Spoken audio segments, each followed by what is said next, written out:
तो इस टाइम पर अपोजिशन जो है वो ज्ञानेश कुमार के इंपीचमेंट मोशन की तैयारी कर रहा है। इंपीचमेंट मोशन का तो मुझे नहीं पता, लेकिन ये खबर सुनने के बाद ज्ञानेश को लूज मोशन जरूर लग चुके होंगे। मतलब एक प्रेस कॉन्फ्रेंस करने के बाद इतना रायता कैसे कोई फैला सकता है। एंड अब मुझे समझ में आया इस प्रेस कॉन्फ्रेंस को देखने के बाद कि मोदी जी प्रेस कॉन्फ्रेंस क्यों नहीं करते हैं। भैया जब अपनी स्क्रिप्ट पे किसी और से प्रेस कॉन्फ्रेंस कराओगे और उसके बाद इतना बड़ा रायता फैल जाएगा कि उसके इंपीचमेंट की बातें शुरू हो जाएंगी, तो अपने आप अगर इन्होंने प्रेस कॉन्फ्रेंस किसी दिन कर दी, भैया पूरी तरीके से गेम पलट जाएगा। मोदी जी एक दिन में प्रधानमंत्री से वापस चाय वाला बन जाएंगे यहाँ पर अपनी हरकतों की वजह से। अब वैसे तुम लोग ये सोच रहे हो कि ज्ञानेश काफी टेंशन में होगा इंपीचमेंट की बातों को लेकर, काफी परेशान हूं मैं, लेकिन हो सकता है ऐसा ना हो, क्योंकि ज्ञानेश ये भी सोच रहा हो सकता है कि यार अच्छा है मुझे इंपीच कर दो, कम से कम खुल के मोदी जी की भक्ति तो कर पाऊंगा, या तो हलफनामा देना होगा या फिर माफी मांगनी होगी। वाह वाह वाह वाह। सर इसके अलावा एक और ऑप्शन मिल चुका है, इंपीचमेंट मोशन। अब नंबर्स क्या कहते हैं, टेक्निकलिटीज क्या है, इसके बारे में आगे चल के बात करेंगे पूरा डिटेल में। लेकिन उससे पहले आपको याद दिलाना चाहता हूं, जो लोग ये कह रहे हैं कि अरे विपक्ष कर ही क्या लेगा। पिछली बार विपक्ष ने जब इंपीचमेंट की कोशिश करी थी तो सामने थे जगदीप धनखड़। कुछ ही महीनों के अंदर मोदी जी ने खुद ही निकाल करके किनारा कर दिया, दूध में से मक्खी की तरह। एंड अब यहाँ पर इंपीचमेंट की बातें करी जा रही है ज्ञानेश के लिए। कहीं ऐसा ना हो 4 महीने बाद मोदी जी इनको भी निकाल कर अपने आप ही बाहर खड़ा कर दे। कहां पर ज्ञानेश जी यहाँ पर बीजेपी का नेता बनने की कोशिश कर रहे थे, लेकिन हरकतों की वजह से प्रेस कॉन्फ्रेंस के बाद कहीं ऐसा ना हो कि मोदी जी उनको इलेक्शन कमिश्नर भी ना रहने दे। अब चीफ इलेक्शन कमिश्नर ज्ञानेश ने यहाँ पर प्रेस कॉन्फ्रेंस तो करी, एंड प्रेस कॉन्फ्रेंस के बाद ऐसी बातें करी कि पूरा देश उनको इस टाइम पर ट्रोल कर रहा है। लेकिन इसके अलावा उन्होंने मोदी जी की एक और प्रॉब्लम बढ़ा दी है, और वो है इंडिया अलायंस। जो इंडिया अलायंस थोड़े दिन पहले तक तितर बितर होता हुआ नजर आ रहा था, इस टाइम पर सारे के सारे वापस एकजुट यूनाइट हो चुके हैं, ऑल थैंक्स टू ज्ञानेश। वाह सर क्या मास्टर स्ट्रोक मारा है। अब मुझे समझ में आया कि आप मोदी जी के अगेंस्ट खेल रहे हो, उनके साथ नहीं खेल रहे। इलेक्शन कमिश्नर बैठे हैं, इन तीनों से मैं कह रहा हूं, आप एक बात समझ लो, मोदी जी की सरकार है वो सब ठीक है।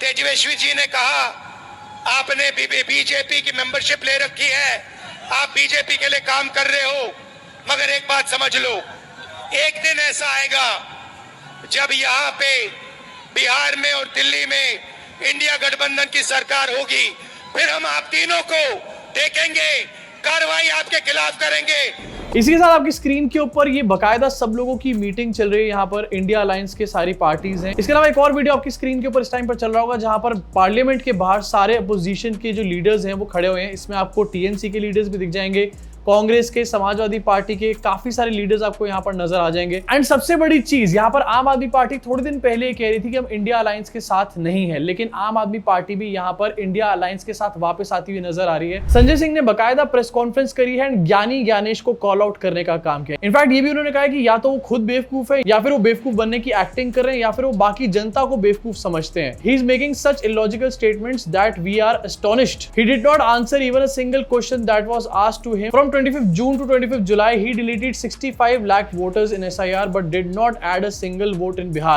And yet you say that you are conducting SIR. मतलब इस टाइम पर सारा विपक्ष जो है एकजुट होकर के इलेक्शन कमीशन से सवाल पूछने का काम कर रहा है। हाँ ये बात अलग है कि सबके सवाल अलग अलग चीजों के ऊपर है, लेकिन सबके निशाने पर इस टाइम पर इलेक्शन कमीशन है, और चीफ इलेक्शन कमिश्नर इन सब की बातों का कोई जवाब नहीं दे पा रहे हैं। इसके साथ आपको दिखाना चाहता हूँ बीजेपी और उनके IT सेल का एक मेल्टडाउन यहाँ पर शुरू हो चुका है इंपीचमेंट को लेकर के आपकी स्क्रीन के ऊपर। So Congress ecosystem is planning to bring an impeachment motion against Chief Election Commissioner of India. Not surprising. Pappu can do anything to hide his incompetence and create a civil war type situation. अब जरा मुझे यहाँ पर ये बताओ कि अगर यहाँ पर impeachment हो भी जाता है या फिर वो मोशन आ जाता है, तो इससे सिविल वॉर लाइक सिचुएशन कहां से क्रिएट हो जाएगी। भाई सिविल वॉर लाइक सिचुएशन इनके दिमाग में क्रिएट हो चुकी है। इनको टेंशन हो रही है कि कहीं ऐसा ना हो कि सच में इंपीचमेंट हो जाए ज्ञानेश कुमार जी का। एंड अगर बाय चांस यहाँ पर ज्ञानेश का इंपीचमेंट हो गया, उसके बाद मोदी जी की सरकार को कौन बचाएगा। यहाँ पर संबित पात्रा यहाँ पर कह रहे हैं कि राम मंदिर का वर्डिक्ट जो लेकर आए थे, उन जजेस को इन्होंने अब्यूज किया, आर्मी चीफ को इन्होंने गली का गुंडा बुलाने का काम किया, और अब ये इलेक्शन कमीशन को इस तरीके से इंसल्ट कर रहे हैं। राहुल गांधी और कांग्रेस का काम है हमारे देश की कॉन्स्टिट्यूशनल बॉडीज को डिसरिस्पेक्ट करना। अगर ये बहुत बुरी चीज है तो ये बुरी चीज तो मोदी जी भी खुद कर चुके हैं ना। इनफैक्ट थोड़े दिन पहले आपको क्लिपिंग भी दिखाई थी, मोदी जी खुद इलेक्शन कमीशन से कई बार सवाल पूछ चुके थे जब वो पीएम नहीं बने थे। तो अगर संबित बाबू की बात मानी जाए तो मोदी जी भी इलेक्शन कमीशन को डिसरिस्पेक्ट कर रहे थे क्या यहाँ पे? इनफैक्ट कुछ चंटू बंटू यहाँ पर ये भी कह रहे हैं कि क्योंकि चीफ इलेक्शन कमिश्नर यहाँ पर कांग्रेस के आगे नहीं झुक रहा है, इसलिए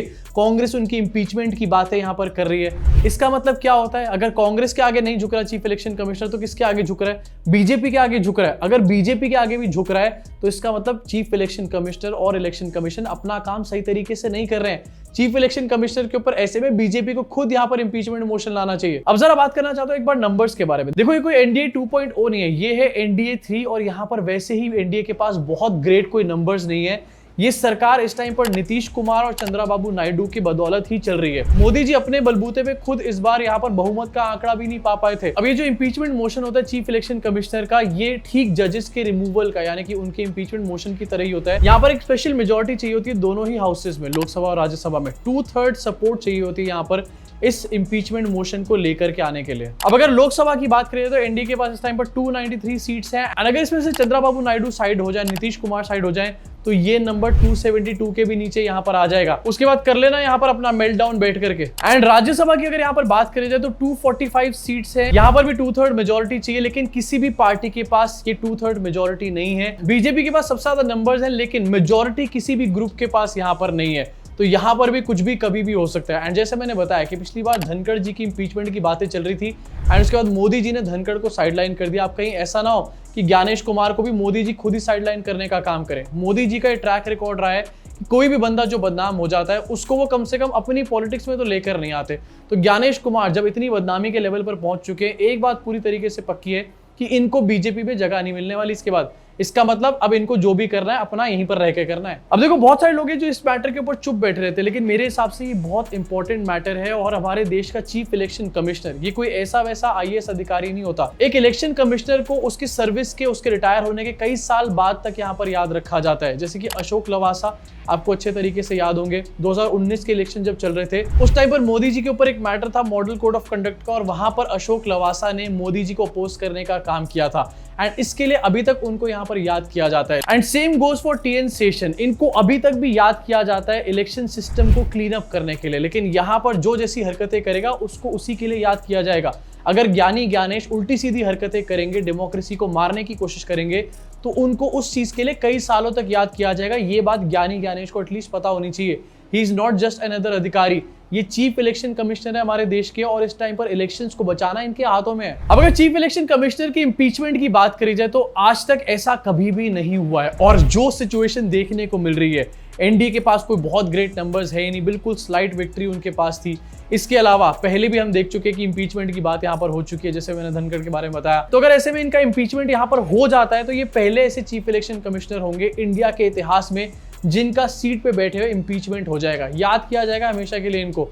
लेकिन इनको क्या टेंशन है भैया, या हलफनामा देना होगा या माफी मांगनी होगी। अब मांगो मोदी जी के सामने जाके माफिया। अब देखो जैसे वीडियो की शुरुआत में मैंने बताया था नंबर्स वगैरह की बात जो हम कर रहे थे अभी भी थोड़ी देर पहले, नंबर्स यहाँ पर कोई इंडिया अलायंस के पास भी क्लियर नंबर्स या फिर क्लियर विक्ट्री नहीं है। ऐसा नहीं कि उनके पास कोई 2/3 मेजोरिटी यहाँ पर पड़ी हुई है और वो तो एक दिन के अंदर इंपीचमेंट कर देंगे। लेकिन यहाँ पर इंटेंशन जो है वो इंपीचमेंट का एक्चुअली है ही नहीं। इंटेंशन यहाँ पर इस टाइम पर ये कि इलेक्शन कमीशन के ऊपर इस टाइम पर और ज्यादा बड़ी अकाउंटेबिलिटी सेट करी जाए।